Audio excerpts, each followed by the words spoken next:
हाय बच्चों, मैं Alok sir. Bihar board VVI objective में आपका स्वागत है।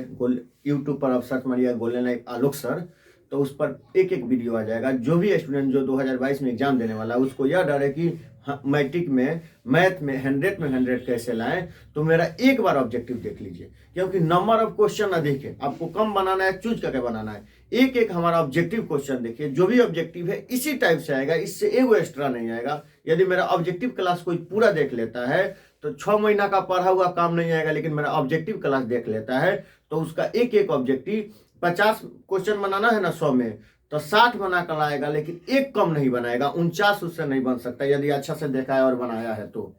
देखिए, यह पूरा एनसीईआरटी बेस्ड पर आधारित है, क्वेश्चन बैंक बेस्ड पर आधारित है। 10 साल में जो पूछा हुआ क्वेश्चन है उसका संग्रह है, और 7 साल से हम मैट्रिक पढ़ा रहे हैं। उसके अनुभव के आधार पर हम एक एक क्वेश्चन जो मैट्रिक बोर्ड में आता है, जिस प्रकार से क्वेश्चन आता है उसके आधार पर हम क्वेश्चन सेट करके आपको समझा रहे हैं। खाली बाबू लो आप ऑब्जेक्टिव क्वेश्चन देख लीजिए, आपसे एक ऑब्जेक्टिव क्वेश्चन छूटेगा या इससे आउट ऑब्जेक्टिव आएगा तब हमसे कमेंट करके बोलिएगा, या हमारी वीडियो को अनसब्सक्राइब कर डिसलाइक कर चल जाइएगा। आइए और एक एक क्वेश्चन देखते हैं। यहाँ ध्यान दीजिएगा, यह क्वेश्चन 8 पॉइंट का है।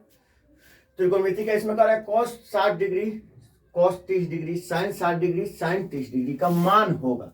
तो इसमें यहाँ देखिए क्या करना है, इधर वाला दोनों को चेंज कर ले या इधर वाला दोनों को चेंज कर ले। 90 माइनस ए वाला पर आप इतना जरूर जानते हैं cos 60 के जगह पर cos 60 है ना, cos 60 का मतलब क्या हुआ, sin 90 माइनस 60 बराबर cos 60, यानी एंगल sin 90 माइनस ए बराबर cos है, cos 90 माइनस ए बराबर sin है। अब यानी इसका मतलब यह है, यह cos 60 है, तो ये cos 60 को हम चेंज करना आसान है। cos 60 को चेंज करना आप लोग कहिएगा तो छोड़ देंगे या एक्स्ट्रा बना। यहाँ देखिए बच्चे, यहाँ cos 60 है तो इसको लिख सकते हैं हम cos 90 माइनस 30।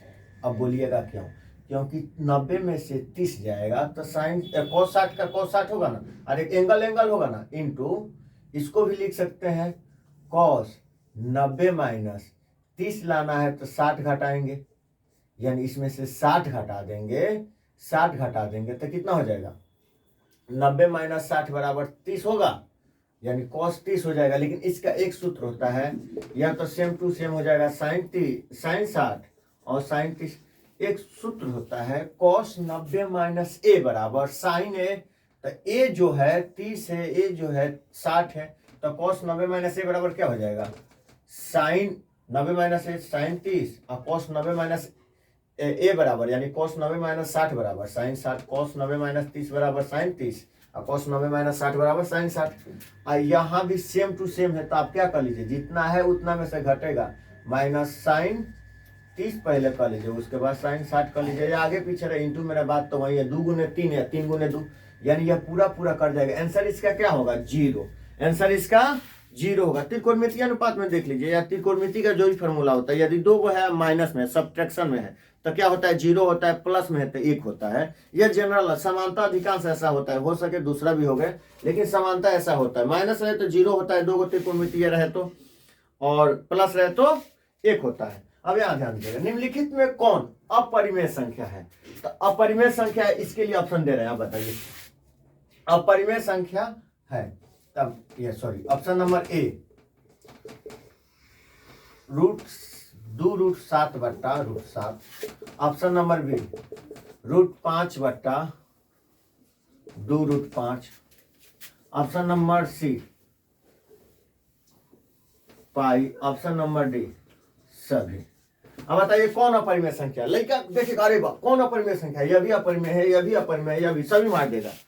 तो आप दिमाग लगाइए, यह √7 है, √7 से √7 कट गया, √5 से √5 कट गया, तो क्या खाली पाइए ना बच्चा, पाइए का अपरिमेय संख्या जिसका लगभग मान 22/7 होता है, लगभग मान होता है, समस्थानिक मान होता है, न कि एक्यूरेट मान होता है।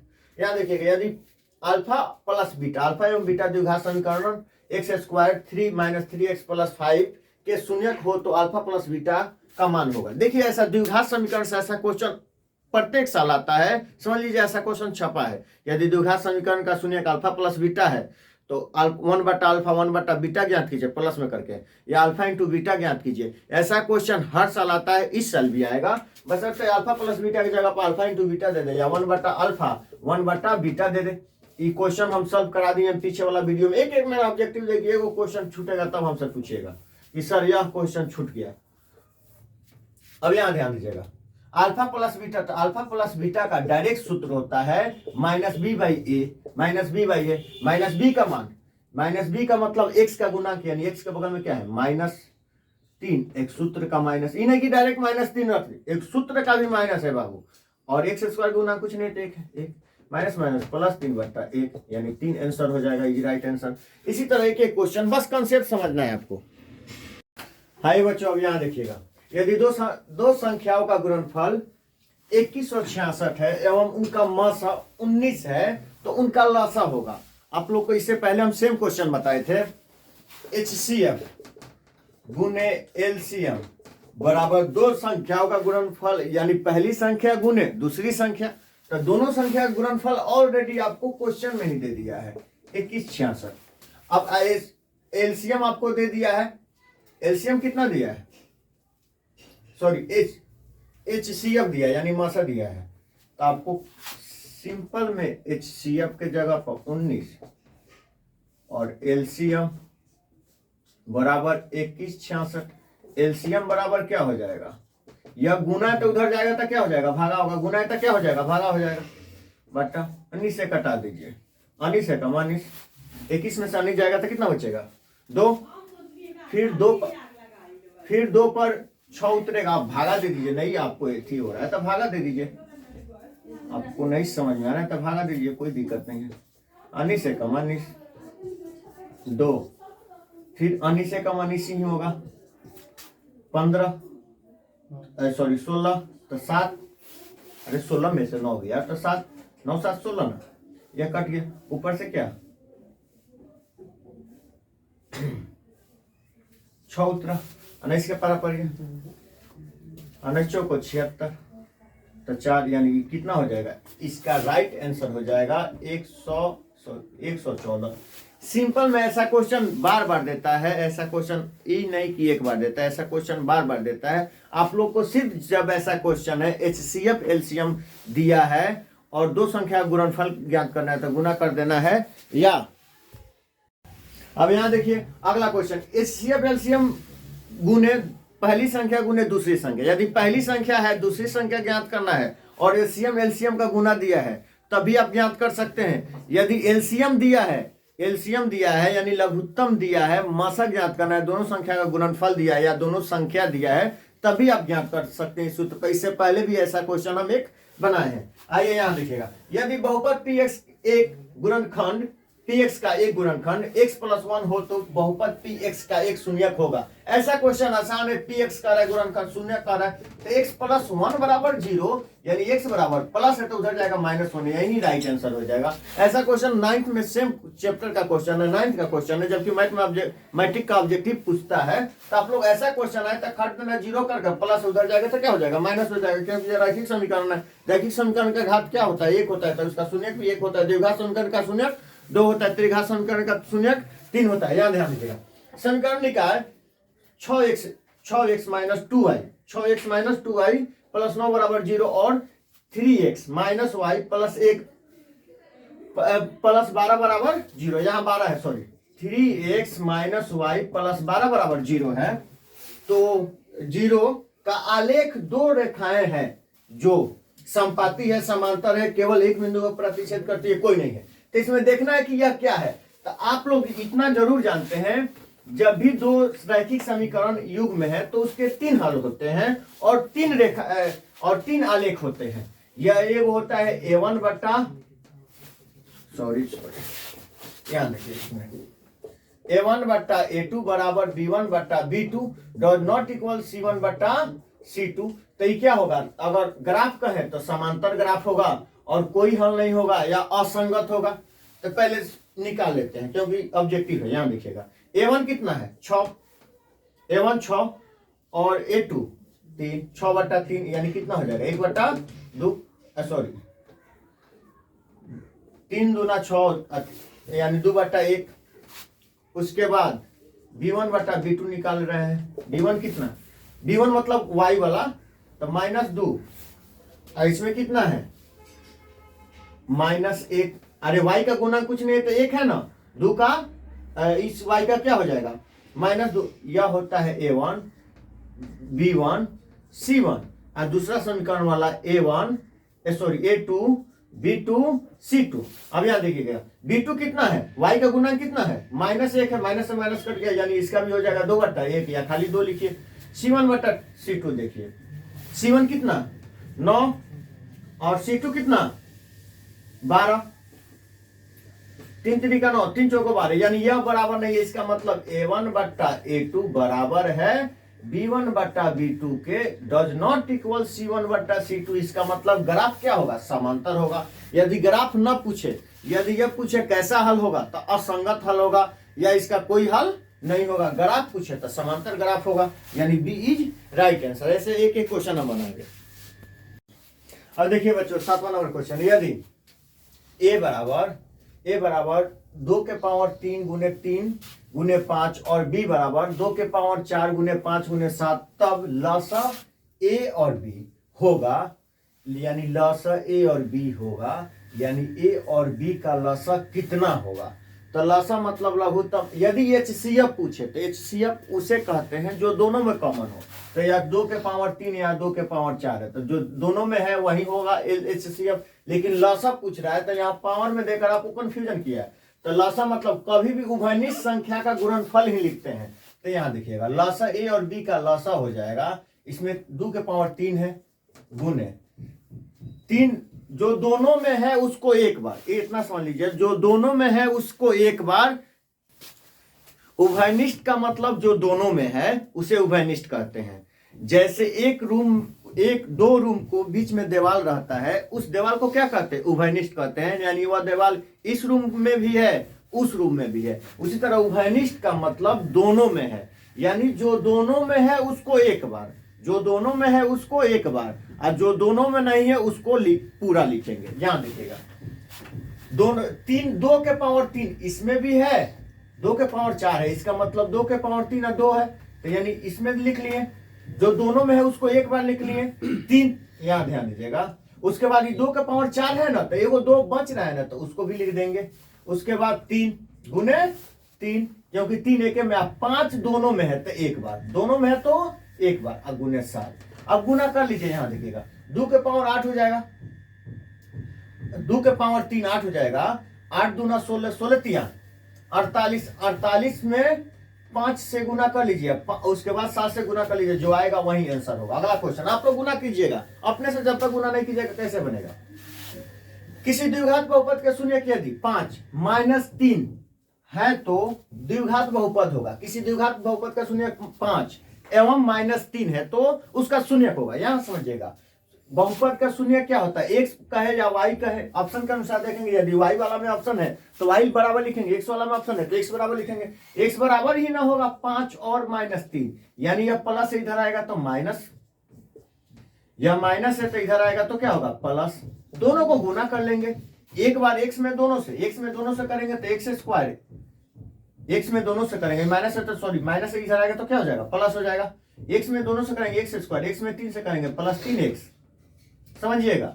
फिर x का हिस्सा समाप्त, अब 5 से दोनों में करेंगे 5 में तो -5x, क्योंकि -5 है, माइनस है तब प्लस में गुना करेंगे तो -5x, 5 से 15, प्लस माइनस माइनस से 15। अब यहां ध्यान दीजिएगा, यह x² का तो x² हो गया, 5x माइनस में है, प्लस में 3x है। जब भी प्लस माइनस रहता क्या करते हैं, घटाते हैं। जब भी प्लस माइनस रहता क्या करते हैं, घटाते हैं। -5x में से प्लस 3x जाएगा तो -2x होगा, -2x और -15 का 15 बराबर 0। यही द्विघात समीकरण हो जाएगा। द्विघात समीकरण निकालना यदि शून्यक, आप खुद जानते हैं x या y बराबर ना शून्यक होता है, तो x का मान x बराबर है 5 और -3, प्लस है इधर आएगा तो माइनस होगा, माइनस इधर आएगा तो प्लस होगा। इसी रूप में ना, इसी रूप के बाद ना जहां आता है तो दोनों को एक बार x को दोनों में गुना कीजिए, एक बार -5 को दोनों में गुना कीजिए, उसके बाद जो आएगा वही द्विघात समीकरण हो जाएगा। अगला क्वेश्चन चलते हैं। ध्यान देखिए, समांतर श्रेणी में -10, समांतर श्रेणी -10 -6 -2 का सर्वांतर है। सर्वांतर का मतलब होता है दो पदों के बीच का निश्चित अंतर को सार्वंतर कहते हैं। यानी किसी भी एपी को प्राप्त करने के लिए एक निश्चित संख्या जोड़ते या घटाते हैं तो अगला पद प्राप्त होता है, उसे ही सार्वंतर कहते हैं। अब सार्वंतर ज्ञात करना है तो सार्वंतर को हम संकेत में क्या डी से सूचित करते हैं। सार्वंतर को संकेत में किससे सूचित करते हैं, डी से सूचित करते हैं। सार्वंतर बराबर होता है अगला पद माइनस पिछला पद, अगला पद माइनस पिछला पद, यानी a2 माइनस a1 या a3 माइनस a2 या a5 माइनस a4। तो हम कोई भी पद ले लेंगे, कोई भी दो पद का अंतर निकाल लेंगे, सार्वंतर हो जाएगा। तो a2 कितना है -6 माइनस, यही लड़का गलती कर देता है, यहाँ -10 होगा जबकि यहाँ एक ही माइनस देगा और पूरा क्वेश्चन गलत बन जाएगा। तो माइनस माइनस +10 और -6, जब भी प्लस माइनस रहता है क्या करते हैं, घटाते हैं। किसमें से घटाते हैं, जो अधिक रहता है जिसमें से घटाते हैं उसी का चिन्ह लगाते हैं। तो +10 अधिक है और -6 कम है, तो 10 में से 6 जाएगा 4 होगा, प्लस में से घटाएं तो प्लस ही आंसर होगा। इसी तरह क्वेश्चन आता है कंफ्यूज, प्लस माइनस में लड़का अधिक कंफ्यूजन होता है। ऑप्शन में -4 भी रहेगा और यह क्या रहेगा -16 भी रहेगा, तो आप कितना लेगा कंफ्यूज हो जाएगा। और +16 भी रहेगा, कितना बड़ा तो माइनस माइनस जोड़ के प्लस है 16 लिख देगा। तो इसलिए ऐसा ऑप्शन देता है कि आप कंफ्यूज हो जाइए, लेकिन आप कंफ्यूज नहीं होना है। प्लस माइनस कुछ नहीं है, आपको सिर्फ कंसेप्ट क्लियर है तो आपको कहीं दिक्कत नहीं होगा। यहाँ ध्यान दीजिएगा, माध्यिका निकालने से पहले सबसे पहले जो भी संख्या है उसको आरोही क्रम में सजा लेते हैं। आरोही क्रम में मतलब बढ़ते क्रम में, आरोही क्रम मतलब बढ़ते क्रम में, इंक्रीजिंग नंबर, बढ़ते क्रम में। बढ़ते क्रम का मतलब सबसे पहले छोटका, उससे बड़ा, उससे बड़ा, उससे बड़ा। जैसे आपके घर का सीढ़ी होता है छोटा बड़ा बड़ा, उसी तरह बढ़ते क्रम में। जैसे स्कूल में लाइन लगता है, पहले छोटा बच्चा उसी तरह बढ़ते क्रम में लगता है, उसी तरह इसको बढ़ते क्रम में सजाते हैं।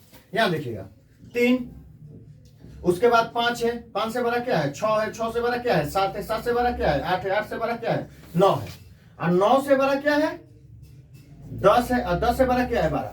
सबसे पहले माध्यिका का मतलब क्या होता है, बीच में का मान। माध्यिका का मतलब बीच में का मान, माध्यिका का मतलब बीच में का मान। यदि विषम संख्या है तो आसानी से आ जाता है, लेकिन सम संख्या है तो उसमें दिक्कत होता है, क्योंकि सम संख्या में 2 बीच में आता है, अब विषम संख्या में 1 बीच में आता है। तो यह विषम संख्या नहीं सम संख्या दिया है, जिससे कारण प्रॉब्लम। इधर से छोड़िए 3 गो, इधर से 3 गो, बीच में क्या आ गया 2 गो आ गया, और 7 और 8, 7 और 8 आ गया। तो इसका माध्यिका क्या होगा, जब भी ऐसा आए बीच में 2 गो आए तो दोनों को जोड़ दीजिए, 7 + 8 / 2, 8 7 15/2, यानी इसका आंसर हो जाएगा 7.5। अरे घटाइए 2 7 14, एक बचा ना, दशमलव लगाइएगा तो 1 0 2 5 10। इसी तरह एक एक क्वेश्चन कंसेप्ट, अगर यही सम संख्या रहता तो विषम संख्या रहता तो बीच में 1 आता और वहीं उसका माध्यिका हो जाता। माध्यिका का मतलब जो बीच में हो, जो बीच में हो। यदि 2 संख्या बीच में हो तो दोनों को जोड़कर 2 से भाग देंगे, 1 हो तो वही आंसर हो जाएगा। अब चलिए अगला क्वेश्चन। हाँ देखिए बच्चों, निम्नलिखित में कौन सी अभाज्य संख्या, अभाज्य संख्या का मतलब यहाँ देखिए ऑप्शन नहीं दिए हैं, अभाज्य संख्या ऑप्शन नंबर ये देखिएगा 32, option number B 729, option number सी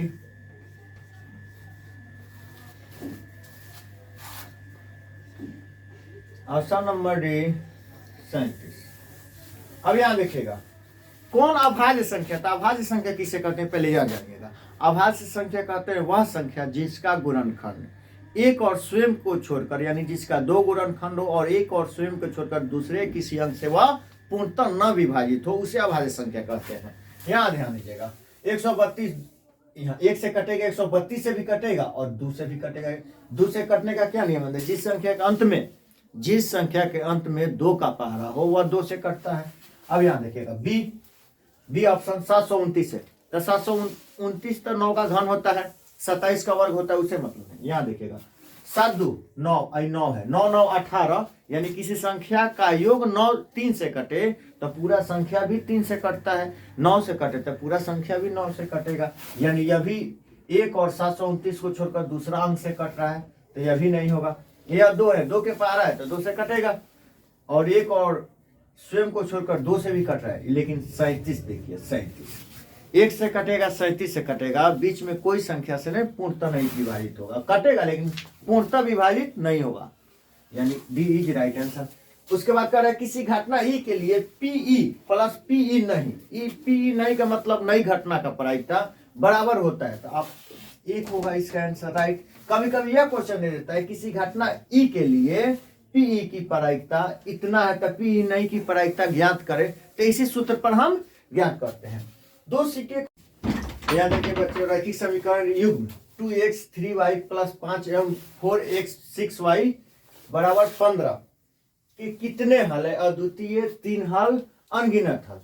तो यहाँ देखिएगा, इसके लिए क्या करते हैं, a1 बट्टा a2 निकालते हैं, या a1 b1 c1 a2 b2 c2। अब यहाँ देखिए a1 बट्टा a2, a1 कितना 2 बट्टा 4, डायरेक्ट मान लिखिए, ऑब्जेक्टिव है, तो a1 a2 4 होगा कितना 1 बट्टा 2, या तो होगा a1 बट्टा a2 4 लिख लिए, a1 बट्टा a2, b1 बट्टा b2 निकालिए, b1 कितना 3, b2 कितना 6, 3 एकम 3, 3 दूना 6, यानी 1 बट्टा 2 यह भी आ गया। c1 बट्टा c2 निकालिए 5, और इधर आएगा तो माइनस होगा, दोनों इधर है तो माइनस से रखिए, या दोनों उसी साइड है तो कोई बात नहीं, 15, 5 एकम 5, 5 15, यानी यह 3 बार में आया, बाकी सब 1 बट्टा 2 1 बट्टा 2 आया, यानी a1 बट्टा a2 बराबर b1 बट्टा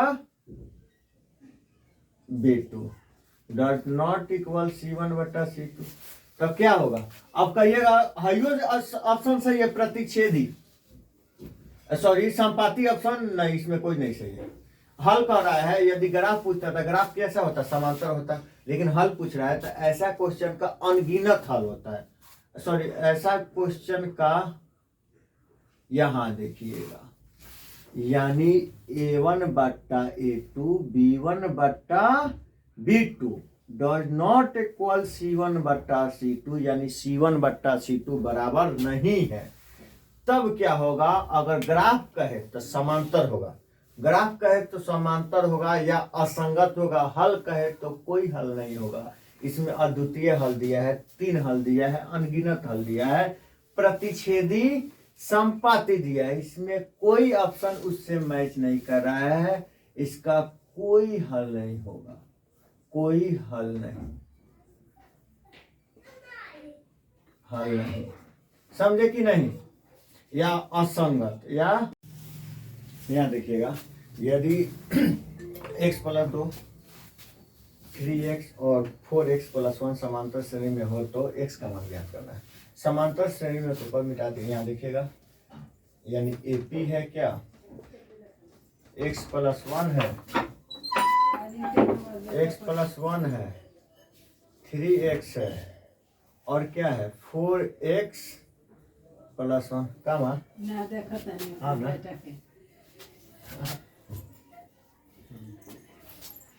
ये मेरी माँ है, और साइड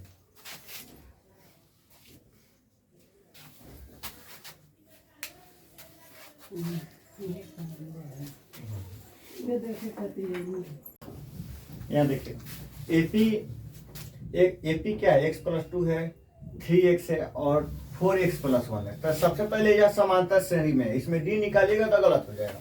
तो यहाँ देखिएगा a बराबर तो आपको दिया x प्लस 2, a2 कितना है, a2 का सूत्र होता है a प्लस d, a2 कितना है x3 यानी दूसरा पद, और a का मान x प्लस 2 और d का मान नहीं दिया है तो d का d रहने दीजिए, या प्लस उधर जाएगा तो क्या हो जाएगा, माइनस हो जाएगा, यानी 3x minus x minus 2d होगा, घटेगा तो कितना होगा, घटाइए 2x हो जाएगा माइनस 2, यानी d का मान इतना आ गया। इस समीकरण 1 लिखिए, फिर देखिए a3 बराबर a प्लस 2d, a का मान कितना है डायरेक्ट लिखिए, और 2 और d का मान कितना है नहीं मालूम है तो 2d का 2d लिखिए, a3 कितना है 4x प्लस 1, या प्लस इधर आएगा तो क्या हो जाएगा माइनस x माइनस 2 2d। अब यहाँ देखिएगा यह कितना हो जाएगा, ये घटेगा तो 3x होगा ना,